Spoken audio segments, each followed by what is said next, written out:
Consistent রিভিশনে থাকতে হবে, মোরাজা করতে হবে এই কোরআনকে হেফজ করে ফেলা এটা সহজ, কিন্তু এটাকে টিকিয়ে রাখা বড্ড কঠিন। যারা তোমরা হেফজ কমপ্লিট করেছো, হাফাজাতুল কোরআন, তোমাদেরকে উদ্দেশ্য করে আল্লাহ রাসূল সাল্লাল্লাহু আলাইহি ওয়া আলিহি ওয়াসাল্লাম বলেন যে তাআহাদুল কোরআন, তোমরা ডেইলি বেসিসে কোরআনকে কি করো, রিভাইজ করো, রিভিশন দাও, মোরাজা করো, এটাকে সম্মান করো। কেননা পোষ মানানো হয়নি এরকম কোন বন্য উট যদি এটা রশি ছেড়ে দেওয়া হয়, এটা যেমনি ছুটে পালায়, দৌড়ে পালায়, এটারে ফিরে আনা যেমনি কঠিন, কোরআন হেফজ করার পরে, মুখস্থ করার পরে কেউ যদি ভুলে যায়, ওইটারে আবার রিভাইভ করা তার চেয়েও বেশি কঠিন। এবং আল্লাহ রাসূল সাল্লাল্লাহু আলাইহি ওয়া আলিহি ওয়াসাল্লাম তিনিও যাতে ভুলে না যান বারবার কোরআন পড়তেন, বারবার রিভাইজ করতেন। রাসূল সাল্লাল্লাহু আলাইহি ওয়াসাল্লামের কষ্ট হয়ে যেত, ফলে আল্লাহ তাআলা বলেছেন, নবী আপনি তাড়াহুড়ো করে এত কষ্ট, এত প্রেসার আপনার উপর নেওয়ার দরকার নেই, আমি আপনাকে পড়িয়ে দেব। জিবরিল যখন পড়ে শুধু ফলো করেন, সেটা একবার পড়ে নিন, মুখস্থ আমি আল্লাহ করে দেব। এরপরেও আল্লাহ রাসূল সাল্লাল্লাহু আলাইহি ওয়া আলিহি ওয়াসাল্লাম রেগুলার বেসিসে কোরআন পড়তেন, সাহাবাদেরকে কোরআন শোনাতেন, আবার সাহাবাদের কাছ থেকে কোরআন শুনতেন। এবং সারা বছর কোরআনের যতটুকু নাজিল হতো,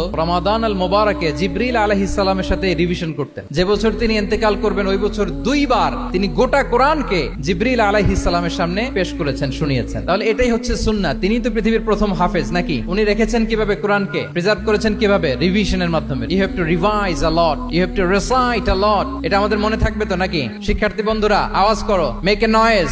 মনে থাকবে ইনশাআল্লাহ বিইذنিল্লাহ।